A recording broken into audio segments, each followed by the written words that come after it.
Captain Zethkar stood in his quarters looking at the datapad for the 10th time that morning. The words had not changed, but he kept reading them anyway. His first human crew member would arrive today. After 23 years of commanding trade ships across the galaxy, he thought he had seen everything.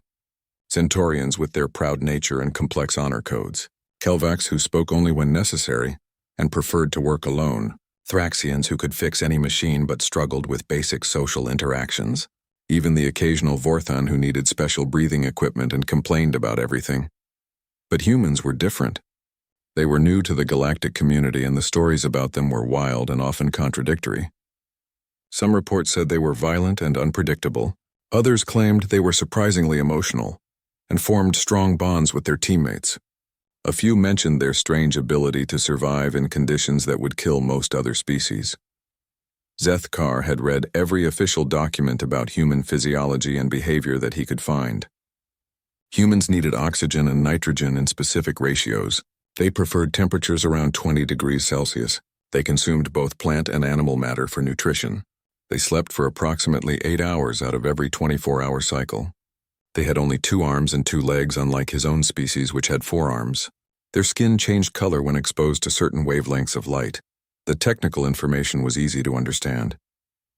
What worried Zethkar were the behavioral reports. Humans apparently had something called emotions that affected their decision-making in ways that seemed illogical to most other species. They formed what they called friendships that could influence their loyalty more than monetary compensation. They had a tendency to risk their own safety for the benefit of others, even when those others were not related to them. The communication device on his desk made a soft chiming sound. "Captain, the transport shuttle is requesting permission to dock," said the voice of Nixtal, his Zentaurian communications officer. "Permission granted," Zethkar replied. "Direct the passenger to meet me in conference room 2. He gathered his datapads and walked through the corridors of the Starweaver. The ship was old but reliable, with wide passages designed to accommodate multiple species. The walls were painted in neutral gray tones that most aliens found acceptable. Environmental controls maintained different atmospheric conditions in different sections based on crew assignments. When Zethkar reached conference room 2, he found his senior staff already waiting. Vorlak, the Thraxian engineer, sat quietly in the corner, reviewing technical specifications on his tablet. Kresova, the Kelvax security chief, stood near the door with her arms crossed. Nixtal had arrived from the bridge and was adjusting his ceremonial sash. "Has anyone here worked with humans before?" Zethkar asked his crew. "I have read the reports, sir," Nixtal replied. "They seem to have unusual social customs. The engineering manuals mention that they can work in higher temperatures than most species," Vorlak added, without looking up from his tablet. "Their hands are apparently very good at fine manipulation tasks." Kresova remained silent, but her expression suggested she had concerns about adding a human to the crew. The door opened, and Jake Martinez walked into the room. He was shorter than Zethkar had expected, standing only about 1.8 meters tall. His skin was darker than the pale complexion shown in most human images Zethkar had seen. He wore the standard galactic trade uniform, but had modified it slightly with additional pockets and tools attached to his belt. What surprised Zethkar most was the expression on Jake's face. Instead of the nervous or aggressive demeanor the reports had suggested most humans displayed in new situations, Jake appeared calm and confident. More than that, he seemed genuinely pleased to be there. "Captain Zethkar," Jake said, stepping forward. "Lieutenant Jake Martinez reporting for duty, sir." Jake extended his right hand toward the captain.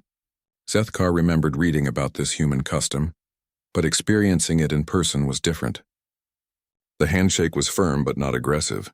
Jake's skin was warm and slightly rough from manual labor. "Welcome aboard, Lieutenant Martinez," Zethkar said. "Let me introduce you to the senior staff." Jake moved around the room, meeting each crew member individually. With Nixtal, he attempted to perform what appeared to be a modified version of the traditional Zentaurian greeting bow. When he met Vorlak, he immediately began asking technical questions about the ship's systems. He treated Kresova with respectful formality that seemed to earn her approval. "Your quarters are on Deck 7, Section C," Zethkar told Jake. "The environmental controls have been adjusted to human specifications. Meals are served in the main galley at 800, 1300, and 1900 hours. Do you have any immediate questions?" Just one, sir, Jake replied. What's our first cargo run and when do we leave? The question surprised Zethkar. Most new crew members asked about pay schedules, rest periods, or communication access to contact their families. Jake seemed primarily interested in getting to work. We depart tomorrow morning for the Kepler station, with a cargo of refined metals and electronic components, Zethkar explained. The journey will take 6 days. Understood, sir. If it's all right with you, I'd like to familiarize myself with the ship's systems before we leave. Lieutenant Vorlak, would it be possible to get a tour of the engine room? Vorlak looked up from his tablet with what might have been surprise. Most crew members avoid the engine room unless required to be there. I'm a maintenance technician, Jake said with that same easy smile. Back home I worked on everything from atmospheric processors to fusion reactors. I like to understand how things work. For the first time since Jake had entered the room, Vorlak appeared genuinely interested. The Starweaver uses a hybrid propulsion system with both plasma drives and gravitational field generators. That sounds fascinating, Jake replied. I've read about gravitational systems but never worked on one. As Zethkar watched Jake interact with his crew, he began to realize that many of his preconceptions about humans might be incorrect. Jake seemed professional, competent, and eager to learn. He showed respect for alien customs while maintaining his own personality. Most importantly, he appeared to genuinely want to be part of the team rather than just collecting a paycheck. Lieutenant Martinez, report to the bridge at Oro 700 tomorrow morning, Zethkar said. We'll begin with standard departure procedures. Yes, sir. Thank you for the opportunity, Captain. After Jake left with Vorlak to tour the engine room, Zethkar remained in the conference room with his remaining officers. Initial impressions, he asked. He seems competent, Nixtal said. More polite than the report suggested. We shall see how he performs under pressure. Kresova added. Zethkar nodded, but privately he was already beginning to suspect that working with a human might be more interesting than challenging. Jake Martinez had defied his expectations within minutes of coming aboard. The captain found himself curious about what other surprises his new human crew member might provide during their journey together. 3 weeks into their journey together, Captain Zethkar thought he was beginning to understand Jake Martinez. The human was reliable, hardworking, and surprisingly good at solving technical problems. What Zethkar did not expect was to discover just how dangerous Jake could become when his friends were threatened. The attack came without warning as they approached the Outer Rim territories. The Starweaver was carrying a valuable cargo of rare earth minerals bound for the mining colonies when the Corvani pirates struck. Corvani were notorious throughout the galaxy for their brutal efficiency and complete lack of mercy toward captured crews. Captain, we have 3 ships approaching fast, Nixtal reported from the bridge. They're not responding to our hails and their weapons are powered. Zethkar felt his heart sink as he recognized the distinctive design of Corvani raider ships on the display screen. These were not random pirates looking for easy cargo. Corvani operated like a military force with advanced ships and experienced crews. They took prisoners only when they could be sold as slaves and killed anyone they considered unnecessary. All crew report to stations, Zethkar announced over the ship's communication system. Prepare for possible boarding action. The bridge fell silent as the crew processed what everyone knew. The Starweaver was a cargo ship, not a warship. They had minimal weapons and no military training among the crew except for Kresova, who had served briefly in the Kelvac Defense Forces decades ago.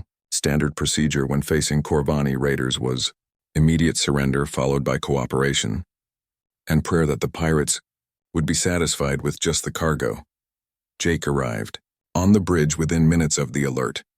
Instead of taking his assigned position at the engineering station, he went directly to Captain Zethkar. Sir, what's our defensive capability? Jake asked quietly. Lieutenant, this is not the time for heroics, Zethkar replied. Corvani pirates are professionals and we are not equipped to fight them. With respect, sir, I'm not talking about heroics, Jake said. I'm asking about practical options. Before Zethkar could respond, the lead Corvani ship opened a communication channel. The alien that appeared on screen had the typical reptilian features of his species, including scaled skin and cold yellow eyes that showed no emotion. Cargo vessel, you will. Shut down your engines and prepare to be boarded, the Corvani commander stated. Resistance will result in the death of your entire crew. We comply, Zethkar responded according to standard protocol. Our engines are shutting down. The communication ended and Zethkar turned to his crew. Everyone remain calm and follow all instructions exactly. If we cooperate, they may allow us to live. That was when Jake surprised everyone by walking to the weapons locker and beginning to gather equipment. Lieutenant Martinez, what are you doing? Zethkar demanded. Captain, I understand your position and I respect your decision to surrender, Jake said as he checked the charge level on a plasma cutter.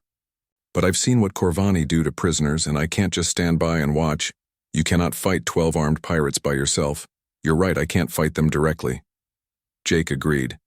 But I know this ship better than they do and humans have some advantages in close quarters combat. Cressida stepped forward with her own weapon. If the human is going to resist, I will assist him. This is madness, Nixtal protested. We should follow standard procedures. Jake was already moving toward the maintenance access panels. Vorlak, I need you to shut down artificial gravity in sections 7 through 12 on my signal. Can you do that from the bridge? The Thraxian engineer looked confused but nodded. Yes, but why would you want zero gravity conditions? Because humans evolved in gravity and were naturally better at moving in 3 dimensions, Jake explained as he disappeared into the maintenance tunnel. Most other species, including Corvani, get disoriented without gravity. What followed was unlike anything Captain Zethkar had ever witnessed. As the pirates boarded the ship, Jake began what could only be described as asymmetric warfare, using the ship itself as his weapon. The first group of boarders found themselves trapped in Section 9 when Jake remotely sealed the bulkhead doors. He then vented the atmosphere from the adjacent corridor, creating a pressure differential that made the doors impossible to open from inside. The second group encountered a different problem when they tried to reach the bridge through the main corridor. Jake had rigged the fire suppression system to flood the passage with harmless but vision-blocking vapor, while electromagnetic charges disabled their weapons and communication equipment. How is he doing this? Nixtal asked as they watched the security monitors. He's using maintenance tunnels to move around the ship. Vorlak explained with something approaching admiration in his voice. The access shafts are too narrow for most species, but humans are flexible enough to navigate them quickly. The third group of pirates finally reached the cargo bay where they expected to find cowering crew members.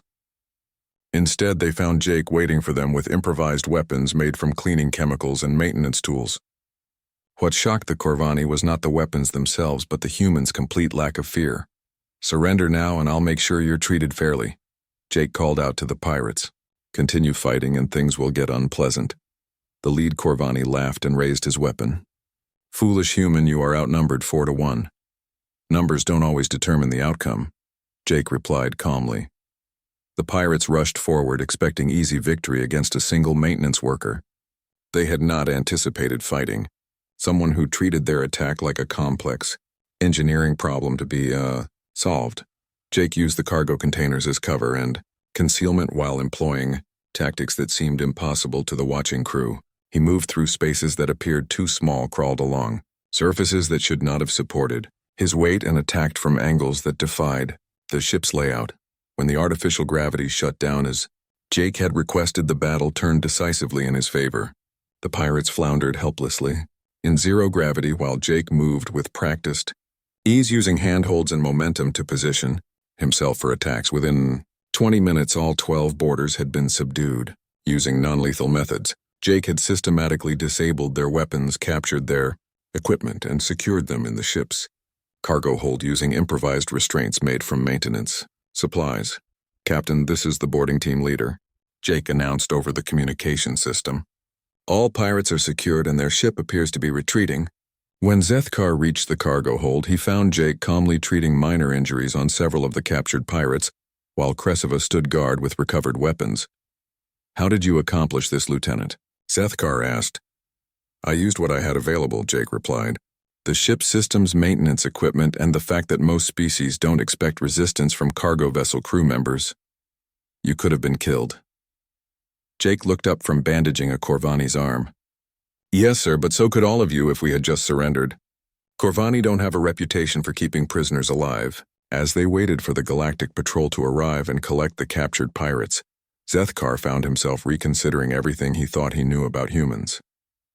Jake had not acted from aggression or bloodlust as the report suggested. He had made a calculated decision to protect his crewmates, and then executed a plan that used intelligence and creativity rather than brute force. "Lieutenant, I owe you an apology," Zethkar said. "I underestimated both your capabilities and your judgment." "No apology needed, sir," Jake replied. "You made the right decision based on the information you had. I just had a different perspective on our options." The Galactic Patrol arrived 6 hours later and took custody of the pirates along with their weapons and equipment. The patrol commander was impressed by Jake's methods and asked for a detailed report on his techniques. "Your human crew member has potentially saved dozens of lives," the commander told Zethkar. These particular pirates were wanted for multiple attacks, including the murder of entire crews. That night, as the Starweaver continued toward their destination, Captain Zethkar made a long entry in his personal log. His human crew member had proven himself in the most dangerous situation possible. More importantly, Jake had shown that human unpredictability could be a tremendous advantage when properly applied. The other crew members looked at Jake differently now as well. He was no longer just the friendly maintenance worker who told jokes and played card games. He was someone who would risk everything to protect his friends and who had the skills to back up that commitment. Jake seemed unaffected by the attention and went back to his normal duties as if nothing unusual had happened. When asked about his actions during the attack, he simply said he had done what needed to be done to keep everyone safe. Zethkar was beginning to understand that this attitude was probably typical of humans rather than unique to Jake Martinez. The first week with Jake Martinez aboard the Starweaver taught Captain Zethkar that everything he thought he knew about humans was wrong. The reports from other captains had described humans as aggressive and unpredictable creatures who caused problems wherever they went. Jake seemed determined to prove those reports completely false. Every morning, Jake arrived at his duty station 15 minutes early. He spent the extra time reviewing system diagnostics and preparing for the day's maintenance tasks. When other crew members had questions about equipment, he patiently explained procedures without showing frustration at repeated questions. During meal times, he sat with different groups each day learning about their homeworlds and cultures. What surprised Zethkar most was how Jake interacted with the younger crew members. Bixtel was a young Zentarian on his first deep space assignment who struggled with homesickness. Jake had somehow acquired a deck of playing cards from Earth and spent his off-duty hours teaching Bixtel games like poker and blackjack. The simple paper cards fascinated the young alien who had never seen anything like them. "The pictures on these cards represent different values," Jake explained as he dealt another hand. "But the real skill is reading your opponents and knowing when to take risks." Velrus was a Kelvac engineer who rarely spoke to anyone except when duty required it. Jake discovered that Velrus enjoyed solving mathematical puzzles and began sharing problems from Earth that challenged her analytical mind. Soon she was seeking Jake out during breaks to discuss theoretical scenarios and complex calculations. Even the ship's cook, a grumpy Thraxian named Gorth, found himself drawn into conversations with Jake. The human had brought spices from Earth and offered to help prepare meals using human cooking techniques. Gorth initially resisted the idea, but curiosity eventually won over his stubborn nature. "These Earth spices create interesting flavor combinations," Gorth admitted after tasting Jake's contribution to the evening meal. "The one called paprika adds warmth without excessive heat, but it was Jake's work ethic that truly impressed the crew. When a coolant leak developed in the secondary environmental systems, most engineers would have shut down the affected section and scheduled repairs at the next station. Jake volunteered to crawl through the maintenance tunnels to replace the damaged components while the ship continued operating. "The tunnels will be extremely hot," Vorlak warned. "The temperature reaches 40 degrees Celsius even with protective gear." "I've worked in worse conditions," Jake replied as he gathered his tools. "Back on Earth, I spent 2 years maintaining geothermal plants in volcanic regions. What followed amazed everyone who watched." Jake squeezed through spaces that seemed too narrow for any humanoid, and worked steadily for 3 hours in temperatures that would have killed most species aboard. He emerged sweaty and tired, but smiling as he reported that the repairs were complete. "How did you manage to work in those conditions?" Nixtal asked. "Humans are pretty good at adapting," Jake answered as he cleaned himself up. "We evolved on a planet with extreme climate variations, so we learned to handle temperature changes better than most species. The repairs that Jake completed saved them 2 days of travel time and prevented costly delay fees at Kepler Station. Captain Zethkar made a note in his log about Jake's exceptional performance, but he was beginning to realize that exceptional might be normal for humans. Jake's problem-solving methods continued to surprise the crew. When the waste recycling system developed a software glitch that threatened to shut down sanitation for the entire ship, Jake approached the problem differently than any engineer Zethkar had seen. Instead of running diagnostic programs or replacing components, Jake sat quietly for 10 minutes just listening to the sounds the system made. Then he began asking questions about when the problem started, what activities preceded it, and how the crew had been using the facilities. Software problems usually have logical causes, Jake explained as he worked, but sometimes you have to think about the human element too. He discovered that someone had been disposing of food waste in the sanitation units instead of the proper recycling chutes. The organic matter had confused the system's chemical sensors, causing the software to malfunction. A simple cleaning procedure and filter replacement solved the problem completely. Most engineers would have spent hours analyzing code, Vorlak observed. How did you know to look for improper waste disposal experience? Jake replied. Humans have a saying about looking for horses, not zebras, when you hear hoofbeats. Most problems have simple causes, but Jake's most impressive moment came during their approach to Kepler Station. The station's docking computer developed a malfunction that prevented automated docking procedures. Standard protocol required hiring a specialized pilot to manually guide the ship into position at considerable expense. Jake studied the problem for an hour, then approached Captain Zethkar with a proposal.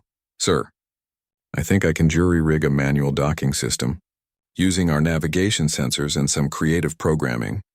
That sounds extremely dangerous, Lieutenant.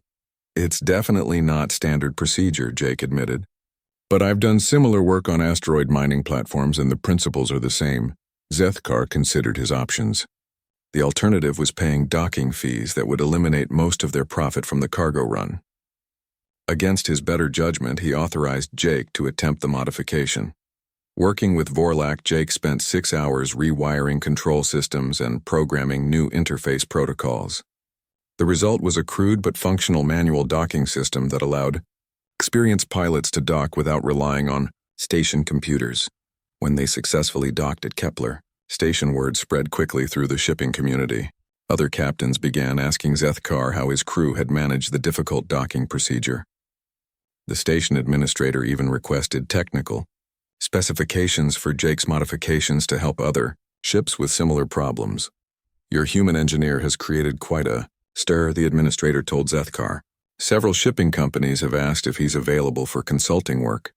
That evening, as they prepared to depart Kepler Station with their next cargo, Zethkar found himself reassessing everything he thought he knew about humans. Jake had exceeded expectations in every possible way. He was professional, competent, creative, and hardworking. More importantly, he seemed to genuinely care about the success of the entire crew, rather than just his own advancement. Lieutenant Martinez, report to my quarters when you have a moment, Zethkar announced over the ship's communication system. Jake arrived a few minutes later, still wearing his work clothes after completing final system checks. You wanted to see me, sir? I wanted to discuss your performance this week, Zethkar began. Your work has been exceptional. Thank you, sir, but I'm just doing my job. What you accomplished today with the docking system was far beyond standard job requirements. Jake shrugged in that casual way humans had of dismissing praise. The crew needed it done, and I had the skills to do it. That's what being part of a team means. Zethkar studied his human crew member carefully. The reports about your species suggested that humans are motivated primarily by personal gain. Some humans might be, Jake replied. But most of us understand that helping your team succeed means everyone benefits, including yourself. As Jake left his quarters, Zethkar made another entry in his personal log. His first human crew member was proving that preconceptions could be dangerous things. Jake Martinez was showing qualities that Zethkar valued in any crew member regardless of species loyalty: reliability, creativity, and dedication to the mission. The captain began to wonder what other surprises Jake might provide as their journey continued. More importantly, he started to think that having a human aboard might be one of the best decisions the Galactic Commerce Guild had ever made. Word of the Starweaver incident spread through the shipping lanes faster than Captain Zethkar had expected. Within days of their encounter with the Corvani pirates, they began receiving messages from other captains asking for details about their human crew members' tactics. The Galactic Commerce Guild took notice as well, and soon Zethkar found himself receiving an unusual assignment. Captain the luxury liner, Golden Horizon has been hijacked while carrying passengers to the resort worlds, came the message from Guild headquarters. The hijackers are demanding ransom for 347 passengers, including families with children. We are requesting that the Starweaver assist in the rescue operation, specifically seeking the expertise of Lieutenant Martinez. Jake was in the engine room with Vorlak when Zethkar found him to discuss the new mission. The human was elbow-deep in a plasma conduit repair but immediately stopped working when he saw the captain's expression. "What's the situation, sir?" Jake asked as he cleaned his hands. "The Guild wants us to help rescue passengers from a hijacked liner," Zethkar explained. "They specifically requested your involvement based on your performance against the pirates." "I'm not a soldier, Captain," Jake said seriously. "What I did before was just maintenance worker thinking applied to a security problem. The passengers include children, Jake," Vorlak added quietly. "The hijackers have threatened to start killing hostages if their demands are not met." Jake's expression changed immediately. Zethkar had learned to recognize the humans' emotional responses over their weeks together, and he could see anger building behind Jake's calm exterior. "How many hijackers, and what kind of ship?" Jake asked. "Intelligence reports suggest 15 armed terrorists aboard a civilian liner with no military modifications," Zethkar replied. "The Golden Horizon has minimal security and no weapon systems." Jake was silent for several minutes as he processed the information. When he spoke again, his voice carried a determination that Zethkar had not heard before. "I'll need detailed schematics of the liner and a complete manifest of everyone aboard," Jake said. "I'll also need to coordinate with whatever guild forces are responding to the situation." "You're willing to attempt this mission?" Zethkar asked. "Those are innocent people, including kids who are scared and probably don't understand what's happening to them," Jake replied. "If there's a chance I can help get them home safely, then yes, I'm willing." The next 18 hours were unlike anything the Starweaver crew had experienced. Jake transformed from their friendly maintenance worker into what could only be described as a tactical planner. He studied every detail of the Golden Horizon's design memorized, the names and backgrounds of all passengers, and worked with Guild intelligence to understand the hijackers' capabilities and motivations. The terrorists are Helian separatists protesting trade agreements between their world and the central systems, Jake explained to the assembled crew. They chose a luxury liner because it would generate maximum publicity for their cause. "What does that tell us about their likely behavior?" Kresva asked. "They want attention, not necessarily to hurt people," Jake replied. "But desperate people make unpredictable choices, and we can't assume they won't become violent if pressured." Jake's rescue plan was typically unconventional and used resources in ways they were never intended to be used. The Starweaver would approach the hijacked liner disguised as a maintenance vessel, responding to a fabricated engine problem. Jake would transfer aboard using the cargo transporters in a way that bypassed the ship's normal docking procedures. "The transporters are not designed to move people between ships while both are traveling at warp speed," Vorlak protested. "The power requirements alone could damage our systems. I've calculated the power requirements, and they're within acceptable limits if we temporarily shut down non-essential systems," Jake explained. "The bigger challenge is timing the transport to avoid their security sensors. And if the timing is wrong," Nixtal asked, "then I materialize inside a bulkhead and die instantly," Jake said matter-of-factly. "But the calculations are solid, and I've done similar transporter modifications before." What impressed Zethkar most was how Jake involved the entire crew in developing solutions to problems they had never encountered. Vorlak worked on modifying the transporter systems. Kresva helped plan security protocols. Even Nixtal contributed by researching Helian psychology and communication patterns. "Why are you including all of us in the planning?" Bixtel asked during one of their preparation sessions. "You could develop the entire plan yourself." "Because good plans need multiple perspectives," Jake replied. "Everyone on this crew has knowledge and experience that I don't have. The more input I get, the better the chances of success." When they reached the coordinates where the Golden Horizon was being held, Jake made final preparations for what everyone knew was an extremely dangerous mission. He equipped himself with improvised tools and communication devices while reviewing the ship's layout. One last time. "Remember, the priority is getting the passengers to safety," Jake told the crew. "If something goes wrong, don't risk the Starweaver trying to rescue me." "That won't be necessary," Zethkar said firmly. "We'll be monitoring your progress and providing support." The transport itself was terrifying to watch. Jake dematerialized from the Starweaver's cargo bay and rematerialized inside a maintenance shaft aboard the Golden Horizon, while both ships traveled at dangerous speeds through hyperspace. For several minutes there was no communication, and everyone feared the worst. "This is Jake to Starweaver," came the welcome voice over their communication system. "Transport successful, and I'm inside the target vessel." What followed was a masterpiece of stealth and misdirection. Jake moved through the liner's maintenance systems, gathering intelligence on the hijackers' positions and capabilities. He discovered that the terrorists had separated the passengers into 3 groups in different sections of the ship, making rescue extremely complicated. "I count 14 hijackers with standard energy weapons," Jake reported. "They've placed explosive devices at critical points throughout the ship, probably as insurance against rescue attempts." "Can you disable the explosives?" Zethkar asked. "Not without triggering security alerts," Jake replied. "But I have another idea." Jake's solution was to turn the hijackers' own security measures against them. Using the ship's internal communication system, he began broadcasting false reports of system failures and emergency conditions. The messages were designed to sound like automatic warnings from the ship's computer rather than deliberate sabotage. The confused hijackers began moving around the ship to investigate the reported problems, leaving the passenger areas less heavily guarded. Jake used these moments to quietly contact passenger group leaders and organize them for coordinated escape attempts. "When I give the signal, everyone needs to move to the designated emergency shelters simultaneously," Jake whispered to a passenger representative. "The hijackers won't be able to respond to multiple locations at once." The plan worked perfectly. When Jake triggered false emergency alerts throughout the ship, the hijackers scattered to investigate while passengers moved quickly to secure areas. Jake then systematically disabled the remaining guards. Using non-lethal methods and improvised restraints, the most dangerous moment came when the hijacker leader realized what was happening and threatened to detonate the explosives rather than surrender. Jake had anticipated this possibility and spent precious minutes during the chaos disabling the detonation devices using techniques he had learned during his mining platform work. "All passengers are secure and all hijackers are subdued," Jake finally reported. "The Golden Horizon is ready for guild custody."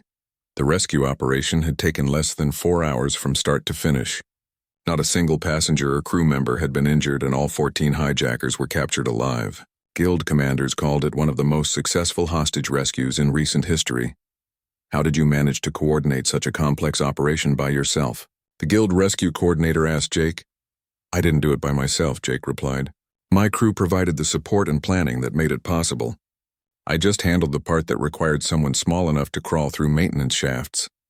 When they returned to normal shipping duties, Jake seemed uncomfortable with the attention his actions had generated. Other crews began requesting transfers to serve under Captain Zethkar, hoping to work with the famous human. Jake preferred to focus on routine maintenance tasks and insisted he was just a technician who got lucky. But Captain Zethkar was beginning to understand that luck had very little to do with Jake Martinez's abilities. The human had demonstrated tactical thinking, problem-solving skills, and personal courage that would be remarkable in any species. More importantly, he had shown a moral commitment to protecting innocent people that went far beyond professional duty. "Lieutenant, I've received authorization to recommend you for promotion and transfer to Guild security operations," Zethkar told Jake privately. "Thank you, sir, but I'd prefer to stay with the Starweaver if that's acceptable," Jake replied. "I like working with this crew, and cargo runs are more interesting than I expected." Zethkar realized that Jake's response perfectly illustrated why humans were becoming valuable throughout the galaxy. 6 months had passed since Jake Martinez first walked aboard the Starweaver, and Captain Zethkar realized that his understanding of humans had changed completely. The reports from other captains about human unpredictability and aggression now seemed not just wrong, but dangerously misleading. Jake had proven that what other species saw as human flaws were actually their greatest strengths. The transformation was not limited to Zethkar's opinions. The entire crew had developed a different perspective on humans and their place in the galactic community. Vorlak spent hours discussing engineering problems with Jake and had begun incorporating human problem-solving techniques into his own work. Nixtal had learned several human languages and was fascinated by their cultural diversity. Even Kresova, who initially viewed Jake with suspicion, had become one of his strongest supporters. The human approaches challenges differently than other species, Vorlak explained during one of their regular crew meetings. Where we see established procedures, he sees opportunities for innovation. His methods seem chaotic at first, Kresva added, but there is always logic behind his actions even when that logic is not immediately apparent. The changes went beyond professional respect. Jake had become the emotional center of the crew in ways that surprised everyone. When Bixtel received difficult news from home about his family's financial problems, Jake organized a collection among the crew and somehow convinced the guild to advance Bixtel's pay. When Velris struggled with loneliness during long voyages, Jake made sure she was included in social activities and card games. Humans form what they call friendships that transcend professional obligations, Nixtal observed. Jake treats all of us as family rather than just colleagues.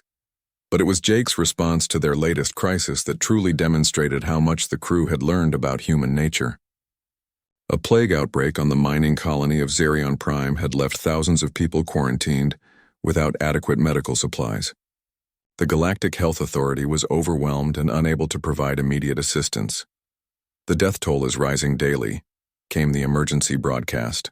Any vessels capable of carrying medical supplies to Zerion Prime are requested to volunteer for humanitarian missions.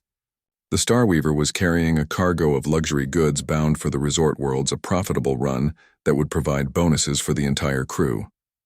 Volunteering for the relief mission would mean donating their time and resources with no financial compensation. It's not our responsibility, Nixtal pointed out during their crew meeting. We have existing commitments to fulfill. The guild would understand if we diverted for humanitarian reasons, Zethkar replied. But the decision should be unanimous. Since it affects everyone's income, Jake had remained quiet during the discussion but finally spoke up with characteristic directness. How many people are we talking about, he asked. Approximately 8,000 colonists, including families, Zethkar replied. And how long would it take us to deliver medical supplies? 3 days to reach Zerion Prime, plus time to coordinate with relief efforts. Jake looked around at his crewmates before continuing. I know this isn't my decision to make, but I think we should volunteer. People are dying and we have the ability to help them. We would lose significant income from our current cargo, Velris pointed out. Money can be earned again, Jake replied. Those colonists only get one chance to survive this plague. What happened next surprised even Jake. Without prompting, each crew member began volunteering for the relief mission. Vorlak offered to modify their cargo systems to carry additional medical equipment. Nixtal volunteered to coordinate communications with relief organizations. Kresova suggested they could provide security for medical personnel in the disaster zone. It appears the decision is unanimous, Zethkar announced. We'll divert to Zerion Prime immediately. The relief mission became one of the most rewarding experiences of Zethkar's career. Working alongside Jake and the rest of his crew to save lives gave him a sense of purpose that purely commercial ventures could not provide. More importantly, he watched Jake interact with the desperate colonists and saw how human compassion could make a difference in impossible situations. Jake worked 18-hour shifts helping to distribute medicine, organize refugee camps, and repair critical infrastructure damaged by the plague. He taught colonist children card games to distract them from their fear, and helped elderly residents who had lost family members to the disease. Your human crew member has been remarkable, the colony administrator told Zethkar. He's worked harder than anyone and never complained about the conditions. That seems to be typical of his species. Zethkar replied. When the immediate crisis passed and regular relief ships arrived to continue the effort, the Starweaver prepared to return to commercial duties. The colonists organized a farewell ceremony to thank all the volunteer crews who had risked their lives to help. We will never forget what you have done for us, the colony leader announced. Your sacrifice saved thousands of lives. Jake seemed embarrassed by the attention and tried to deflect credit to the rest of the crew. "We all work together," he insisted. "That's what people do when others need help." On the return journey to resume their original cargo run, Captain Zethkar found himself reflecting on everything he had learned about humans. Their supposed unpredictability was actually creative problem-solving. Their reputation for aggression was fierce protection of others. Their apparent recklessness was calculated risk-taking in service of moral principles. "Jake, I've been curious about something," Zethkar said as they shared a meal in the galley. "You've had multiple opportunities to advance your career or transfer to more prestigious assignments, but you always choose to stay with this crew." Why? Jake considered the question carefully before answering. "Back on Earth, I worked on industrial projects with teams of specialists from different backgrounds. I learned that the best work happens when people trust each other and genuinely care about shared success. But you could earn more credits and gain more recognition elsewhere." "Credits are useful, but they are not the most important thing," Jake replied. "This crew has become like family to me. We look out for each other and work toward common goals. That's worth more than individual advancement." Zethkar realized that Jake's answer perfectly illustrated why humans were becoming valued throughout the galaxy. They understood that individual success meant little without meaningful relationships and shared purpose. When their shipping contract neared completion, Zethkar received the news he had been dreading. Jake's assignment to the Starweaver was ending, and he would be transferred to another vessel. The Guild had decided that experienced human crew members should be distributed among different ships to maximize their positive influence. "I don't want to lose Jake," Bixtel said when the crew learned about the transfer. "He's taught me more about problem-solving than any instructor at the Academy." "Perhaps we could request an extension of his assignment," Vorlak suggested. "I already tried," Zethkar admitted. "The Guild has firm policies about crew rotations." Jake's farewell dinner became an emotional event that surprised everyone with its intensity. Crew members who typically maintained professional distance openly expressed their affection for their human colleague. Even species that normally avoided physical contact participated in human-style hugs and handshakes. "You've changed all of us, Jake," Nixtal said during his farewell speech. "We understand now why humans are becoming so important to the galactic community. You've taught us that being different can be a strength rather than a problem," Kresova added. "Your methods seemed strange at first, but they consistently produced better results than conventional approaches." Jake seemed moved by his crewmates' words but characteristically tried to share credit with everyone. "You all taught me just as much," he said. "Working with different species has shown me that there are many ways to solve problems and achieve goals. The best solutions usually come from combining different perspectives." As Jake departed for his new assignment aboard the merchant vessel Aurora's Dream, he left behind more than just friends. He left behind a crew that would serve as ambassadors for human-alien cooperation, spreading word throughout the galaxy that humans were not dangerous, unpredictable creatures, but valuable partners who brought unique strengths to any team. 2 weeks later, the Starweaver's new human crew member arrived. Chief Petty Officer Lisa Chen was a communications specialist with experience in diplomatic protocols and cultural exchange. She was welcomed warmly by a crew that now understood the value of human perspective and creativity. "I've heard good things about this crew," Lisa said during her introduction meeting. "Apparently you've worked successfully with humans before." "We've learned that humans bring capabilities we didn't know we needed," Zethkar replied. "Your species sees solutions where others see only problems." As Captain Zethkar made his final log entry about Jake Martinez, he reflected on how much his own perspective had evolved. His first human crew member had exceeded expectations in every possible way, demonstrating that preconceptions could be dangerous obstacles to understanding. Jake had proven that humans were not just survivors or warriors, but partners worth having when the impossible needed to become possible.